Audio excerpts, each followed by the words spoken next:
As an anti-Stratfordian and as an unorthodox biographer, I am convinced that there is a Shakespeare authorship question. And this weekend, the world marks the 400th anniversary of William Shakespeare's death in Stratford. Today, I'm going to raise questions about just why we are marking this occasion. How do we know that we are marking the occasion of the world's greatest dramatist? And I'll be talking a little bit about why I changed my mind, and I'm going to introduce a few issues that influenced my decision. My main focus has been on Shakespeare's professional career. His principal occupation, so we are told, was writing. He was also professionally active as a theatrical shareholder, as an actor, and in some other lines of work. But I don't think that any biographer would argue that for Shakespeare, writing plays was just a sideline. And yet I have been unable to find any evidence that Shakespeare's primary vocation, or even one of his sidelines, was writing. How many of us should trust a biography supposedly about the world's greatest aviator if there's no evidence that the supposed pilot had ever flown a plane?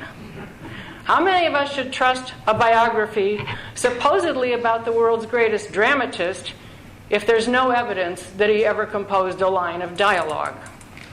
Now, most biographies, and Chris touched on this, they're filled with information about Stratford and London and England and theatrical practices, and they go on to speculate what Shakespeare must have done, might have done, could have done. But biographers can be sure of Shakespeare's business dealings. Sometimes they're sure of his whereabouts. They're sure of some of his theatrical activities. But they are forced to resort to speculation when it comes to his literary development and activities. And that includes James Shapiro's recent microbiography, The Year of Lear, just out. One of the biggest temptations is to speculate on what Shakespeare was doing before making his debut as a published writer. He was born April 1564, and the first Shakespeare poem was published in 1593, when he was 29 years old. Now, since there's no evidence to tell us about his education and training during those formative years, the period is usually dubbed the lost years, and most biographers devote a full chapter to them. And these years are important. They must equip Shakespeare for a literary debut that otherwise has him springing like the goddess Athena, fully armed from the head of Zeus. Well, that's not a very credible scenario, so biographers speculate. Excuse me, John. There you go. Do we have it? Yep. Is this better? Some suppose that he spent the lost years in a law office, which would account for the poet's creative use of legalese. And the plays demonstrate an intimate familiarity with the lifestyle and the pastimes of the aristocrat. So perhaps he was busy cultivating aristocratic patrons. The earliest plays reveal fluency in at least 5 languages and first-hand knowledge of parts of Italy and France, so some speculate that he took the Continental Grand Tour to Italy and France. And if any of you have read Richard Rowe's travel guide, Shakespeare's travel guide to Italy, you will know just how persuasive and convincing that evidence is. And it's all been in the text, hiding in plain sight for 400 years. Well, others have made a case for Shakespeare's interim career as a country schoolmaster. And still others have argued that Shakespeare spent those lost years as an acting apprentice, a shareholder, a soldier, a sailor, a medical student, a printer, a gardener, a bookworm, a spy, a secretary, or a tutor in some noble household. Well, the lost years are not infinitely elastic, and yet these various conjectural assignments, when you lay them end to end, stretch decades beyond the years available. But each conjecture is supported with convincing evidence of the playwright's familiarity with this vocation or that activity. So you could hypothesize that he spent the lost years as a law clerk, but if he did, then he couldn't have been the continental traveler or the country schoolmaster. So each hypothetical assignment is leaving him deficient in other critical areas. Well, if he actually did accomplish all this, he had to have been something of a whirling dervish. The problem is that nobody has been able to trace this whirling dervish's progress through any educational institution, any upper-class household, or any foreign country. So Shakespeare makes his literary debut at age 29 with no visible means of educational or cultural support. Now, I'm not arguing that he couldn't have done it. Theoretically, of course, he could have. My question is, how did he do it without leaving any tracks? How did he obtain an education? Where are his letters, his papers, his manuscripts? Where is the record of his success gaining a patron or interacting with intellectuals? We know the dramatist, whoever he was, read hundreds and hundreds of books. There were no libraries back then, no public libraries. So where is the record showing how Shakespeare gained access to books? Where are his own books? Now, not only are the lost years devoid of any evidence of this sort, the rest of his life yields no such evidence either. How can this be? So I want to focus on this deficiency in Shakespeare's documented record. The genre of literary biography is supposed to be constructed around manuscripts, letters, diaries, payments for writing, and so on. These are the records that allow biographers to reconstruct the professional progress of their subject. Auditors look for financial paper trails. I went looking for Shakespeare's literary paper trails. And much of my research involved examining and testing evidence to see if it supported Shakespeare's literary biography. We're not speaking here of a medical biography, the life of a doctor, or a political biography or a legal biography, but a literary biography, the life of a writer. And a personal literary paper trail is the term I use to describe evidence that supports one simple statement. He was a writer. That doesn't sound like it should be a tall order. Evidence of a professional career can take many forms. Think of your own lines of work. What records prove what you do or used to do for a living? A record of your birth won't do it. Neither will your driver's license. But your employer's payroll register will. Most of you probably have some professional paraphernalia lying around the house, whether it's reference books, professional journals, a union rule book, an employment contract. You have probably written letters, Christmas, holiday newsletters, sent emails, any kind of messages where you've made reference to your job. And your future biographer will try to track all those down. Biographers weigh and test and analyze evidence, and as I approached that critical phase of my research, I simply adopted the criteria for testing evidence that not only makes the most common sense, it's the criteria routinely applied by other biographers and historians. An example, reading what somebody thought of a play 50 years after the author died may be very interesting to a literary critic, but it isn't going to be very useful to the biographer. Neither are anecdotes retailed by people who never actually knew the person. Posthumous legend and hearsay may be based on a grain of truth, but most biographers do not place the same value on them as they do contemporaneous testimony. So in weighing the evidence for Shakespeare, I place a higher value on records created during his lifetime, not those set down sometime after he died. And those of you who watch reruns of Law and Order or Perry Mason or other crime and detective shows might think about those cases that are sheer guesswork until the detectives find enough good evidence on which to prosecute the case. The attorneys are not supposed to go into the courtroom armed only with secondhand hearsay and circumstantial evidence. They need facts and first-hand testimony that will hold up under cross-examination. Think for a moment about book reviews. Book reviews are usually written by people who never met the author and would not recognize the author if they ran into them on the sidewalk. In other words, literary criticism is not necessarily useful in establishing an author's network of relationships or shedding light on his personality or telling us about his personal life. And back then, when people wrote about Shakespeare's plays and poems, they wrote book reviews, they quoted Shakespearean lines, they named Shakespeare plays and poems and characters, but nobody wrote about Shakespeare the writer as though they actually knew him. And yet traditional Orthodox biographers weave into their narrative of Shakespeare's life all those book reviews and literary commentary as though they constituted personal evidence and testimony for him as an author. And there are thousands of orthodox biographies that advance this narrative. I am challenging the narrative. Now, both sides are looking at the same evidence, so how is it that we come to such radically different conclusions? The answer for me is very simple. We don't frame our questions in the same way. Orthodox biographers make no attempt to gather up and retest all the documentary evidence to determine what it was that Shakespeare did for a living. They have no need. They already know. Like most people, they accept Shakespeare's authorship pretty much as an article of faith.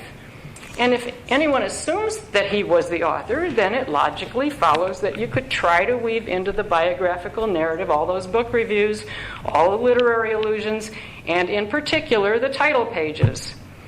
But if you are asking what is it that Shakespeare did for a living, you're going to wait until you identify evidence of his professional literary activities before considering the book reviews and the title pages. So when I started looking into the evidence for Shakespeare's life, I fully expected, probably like everybody here, I thought I'd find personal testimony from his literary friends, manuscripts in his handwriting, notebooks filled with scribblings in iambic pentameter, letters mentioning writing projects, records of how much he was paid to write. There's no evidence for Shakespeare of those sorts.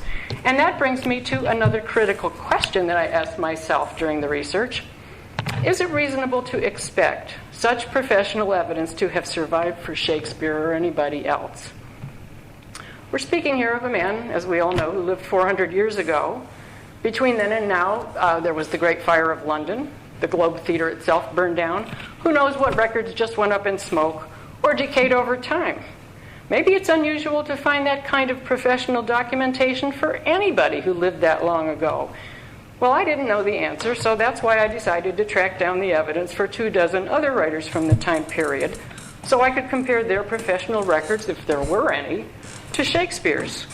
I just wanted to know if Shakespeare was the odd man out. The results of that analysis? Yes, he is the odd man out. He is the only alleged writer of any consequence from the time period for whom one must rely on posthumous evidence to support that one simple statement, he was a writer. And that comparative analysis is, in my view, the single strongest argument against the orthodox biography and the traditional attribution. We don't have authorship questions about Shakespeare's famous or not so famous contemporaries, as Chris mentioned. Nobody doubts that Ben Jonson wrote plays such as Volpone or Edmund Spenser wrote poetry such as The Faerie Queene. But we can be confident that Jonson and Spenser and the rest of them were writers because we have evidence of their professional literary careers, the evidence that I call personal literary paper trails. You can look at a few of Jonson's manuscripts in the British Museum. We know how much Thomas Nash was rewarded by a patron for writing a pamphlet. Samuel Daniel defended a play that he wrote that had offended a courtier. George Peele made a bid for literary patronage from Lord Burleigh. And the poets Michael Drayton and William Drummond exchanged views on poetry. We know all these things because original letters survive, some account books survive, and some of those books are inscribed or contain marginalia. Even a few manuscripts survive. And I should mention that once I had looked into 24 records for 24 writers, by the time I got to writer number 10, I was down into the third string. Nobody today has heard of Thomas Nash or George Peele. Thomas Dekker is virtually unknown today except to students of English drama, but I found records that he was paid to write plays, so I can support that statement for Thomas Dekker. He was a professional playwright. I can't support that statement for Shakespeare. Nevertheless, you're going to read that Shakespeare was paid to write. There's no records of payment. And despite what you may have read a couple of weeks ago about the Sir Thomas More manuscript, which we'll get to in a little bit, he did not leave behind any manuscripts, and he didn't leave behind any letters. He undoubtedly owned books, but nobody's ever found one. And this is what is unique about Shakespeare's literary biography and why I keep hammering on it. He is the only alleged writer from the time period for whom you must rely on posthumous evidence to support that one statement he was a writer. In short, Shakespeare's literary biography is circumstantial. And if writing the plays were a crime, Shakespeare could not be convicted on the evidence. Scholars don't identify this most glaring of deficiencies in the biography, and that's the complete absence of personal literary paper trails. Those who express dismay at the paucity of evidence are implying that there is some legitimate peg on which to hang Shakespeare's biographical skeleton, but there is no such literary peg. And quite recently, one prominent Orthodox scholar, Stanley Wells again of the Shakespeare Birthplace Trust and the one who's meeting up with Don Rubin this weekend, he finally agreed with me, and on his blog. He agreed that the first evidence identifying Shakespeare of Stratford as a writer was posthumous. Alarm bells go off. That might have signaled some progress, but Wells went on to state in his blog that he considered that fact irrelevant. I guess he still does. Well, I want to explain some of the ways in which traditional Shakespeare biographers try to compensate for this deficiency of evidence. One technique is to present Shakespeare's theatrical documentation as though it were evidence of his literary activities. For example, Shakespeare's name appears prominently in a number of theatrical documents, and we are sometimes told that he's listed prominently because he was the company's leading playwright. But evidence of being a shareholder, even a prominent shareholder in a theater or acting company, is not evidence of being a writer. Another favorite technique is to present impersonal literary commentary as though it were personal testimony about the author himself. Now, the Shakespeare of the Orthodox Biography is a very likable and a self-effacing fellow. And among the recurring adjectives used routinely by biographers to describe the bard are gentle and sweet, as in Sweet Swan of Avon. But the adjective sweet describes the written verse, not whoever wrote them. And playwright Ben Jonson coined the ambiguous epithet gentle Shakespeare 7 years after Shakespeare had died. Nobody in Shakespeare's lifetime ever described him as having a gentle nature. This misappropriation of the words gentle and sweet to reconstruct a personality profile for Shakespeare goes back a long way. The very first attempt at a thumbnail biographical sketch of Shakespeare was by Nicholas Rowe in his preface to his 1709 edition of the Shakespeare plays. And he described Shakespeare's sweetness in his manners and good-natured disposition. But Nicholas Rowe made no attempt to verify anything in his account, and most of it is based on secondhand sources. And yet most subsequent biographers simply have followed suit. The late Samuel Schonbaum, whose documentary biography of Shakespeare remains highly respected today, concluded that almost everyone seems to have thought well of Shakespeare, and he supported that statement by quoting literary comments, not personal descriptions. And recently, good old Stanley Wells published a booklet on Kindle in which he said pretty much the same thing.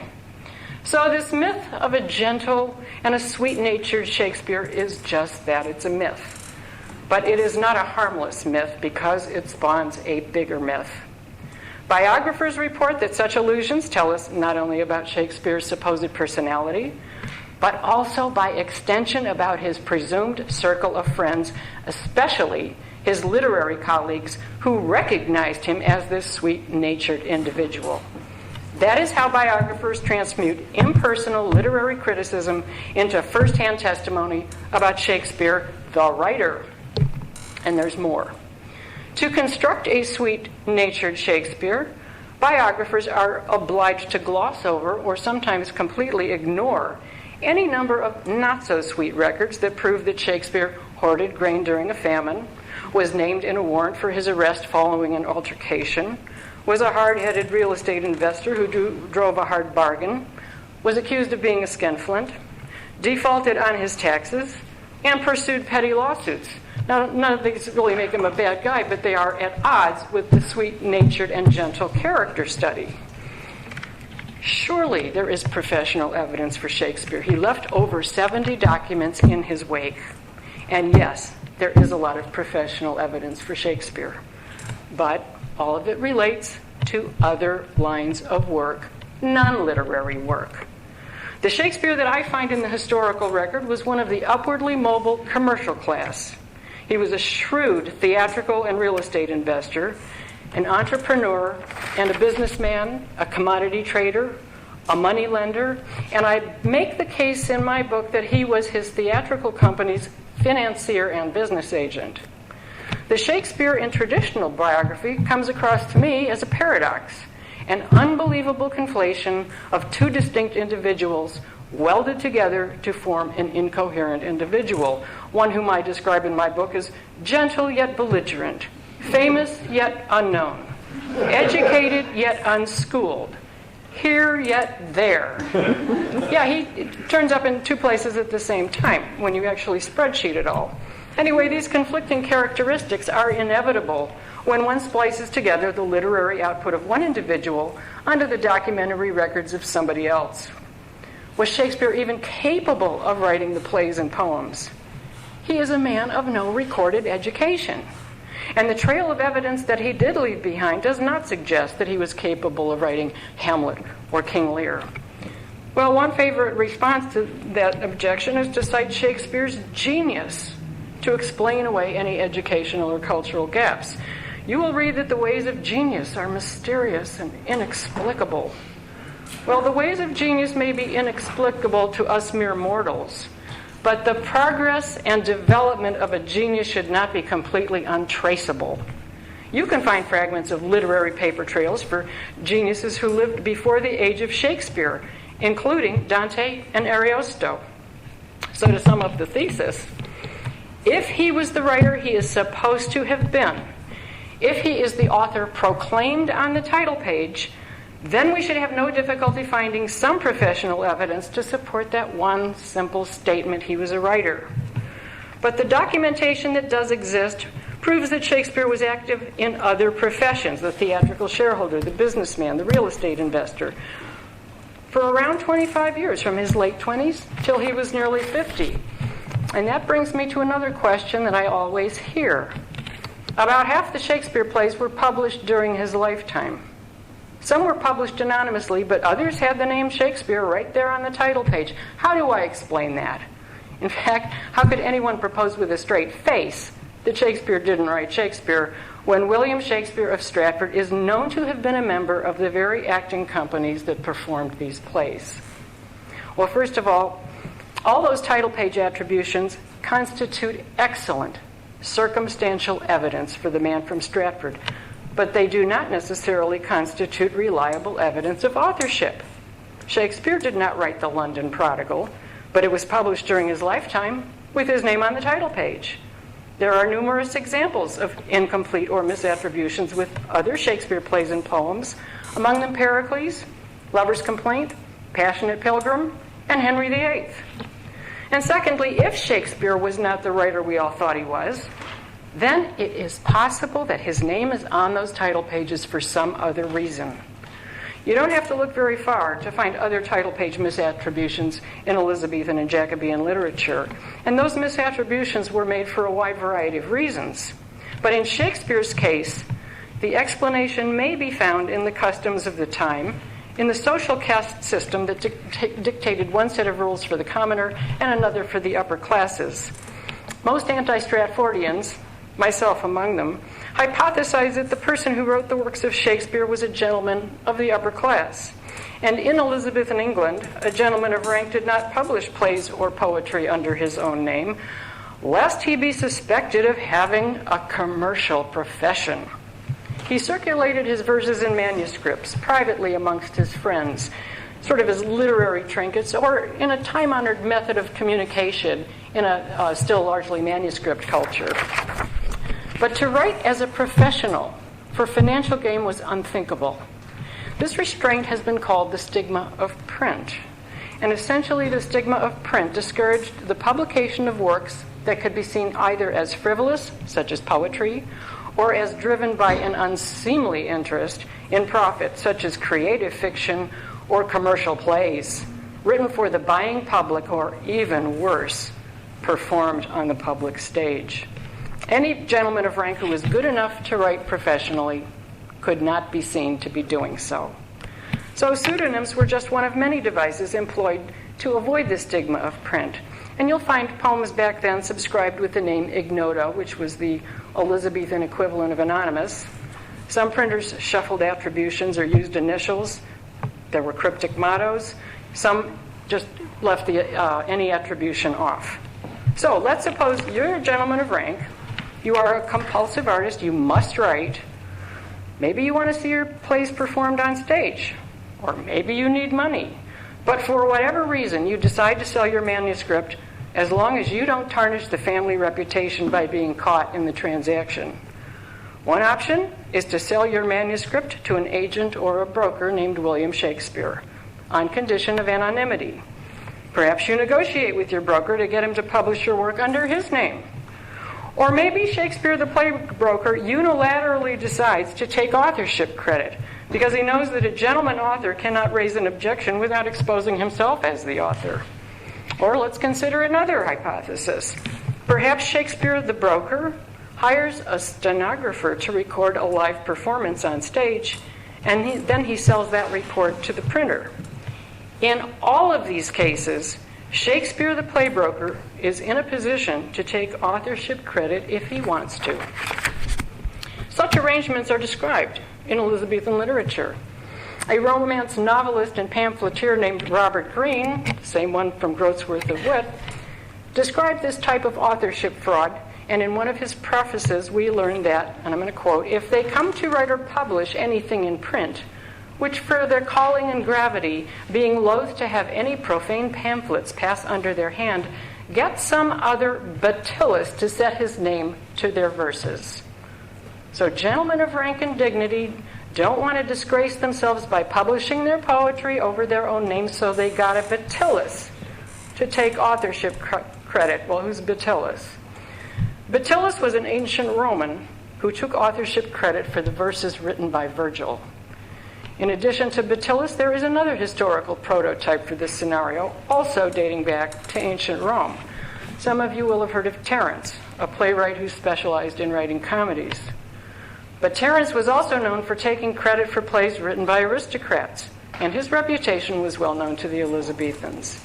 There is an epigram, published in 1610, addressed to our English Terence, Mr. Will Shakespeare. So, was the intention to associate Shakespeare with Terence, the writer of comedies, or with Terence, the Roman who took credit for plays written by aristocrats? It's not the only ambiguous allusion to Shakespeare's or his works. Okay, let's consider now Shakespeare's modus operandi. If Shakespeare was a broker, trading in plays as commodities, and taking credit for those he obtained from one or more gentlemen, we might expect to find his name on title pages of works not only by Shakespeare, the dramatist, whoever he was, but also by other writers. And we do. We find the Shakespeare Apocrypha, those plays by other playwrights, such as The London Prodigal, published with the name William Shakespeare on the title page, or, like Locrine, published over the initials W.S. We find The Passionate Pilgrim, a collection of poems, mostly by other poets, published in 3 editions over the name of Shakespeare. In recent years, I have found reason to expand the scenario to include the brokerage of plays by known professional playwrights, such as Thomas Middleton, who is today identified as the author of A Yorkshire Tragedy.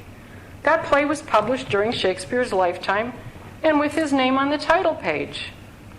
Well, if some professional writers resented the fact that Shakespeare did not write the works he took credit for, then might we not reasonably expect to find Shakespearean allusions to some sort of literary theft? We do. The first mention of him on the London theatrical scene was in 1592, when Shakespeare was lambasted as the upstart crow and accused of some sort of literary theft. The epigram addressed to Shakespeare as our English Terence is just another example, one of many. There are many more questions, and I realize that today I will be leaving a lot of loose ends and unanswered questions. I actually don't pretend to have too many answers. My work is simply an attempt to legitimize the authorship question. And last month, with all the publicity about the British Library's project to digitize their collection of English manuscripts, the headline of all those stories, and it was repeated worldwide, had the Sir Thomas More editions, not supposedly in Shakespeare's hand, not possibly in Shakespeare's hand, not probably in Shakespeare's hand. This is the only surviving manuscript of a Shakespearean play in his handwriting. That is now set in stone with hundreds of reports in newspapers and radio stations and so on worldwide. And I find that to be very too bad. It's made certainly all of our work a little bit harder now. And it's too bad because when it's freed from any preconception, I think that Shakespeare's documentary records produce a very viable narrative, and one that is supported by the evidence. I find a coherent character. He wasn't gentle, he certainly wasn't sweet, and he didn't write any plays. But he had a fascinating and an important role in English theatrical history. He knew a marketable product when he saw it. He may not have written the Shakespeare plays, but he was probably the key agent of their transmission down to us today. And that strikes me as a very good reason to mark the 400th anniversary of his death. I don't like to leave without even an attempt at solving the problem. So I'm going to borrow Damon Runyon's solution. Damon Runyon gave us the characters that ended up as Guys and Dolls, the musical. And he reportedly sat through the world's worst performance of Hamlet. And when he came staggering out of it, he said, well, that performance will solve the authorship problem once and for all. Let's just open up the graves of Shakespeare, Oxford, and Bacon and see who rolled over. Thank you.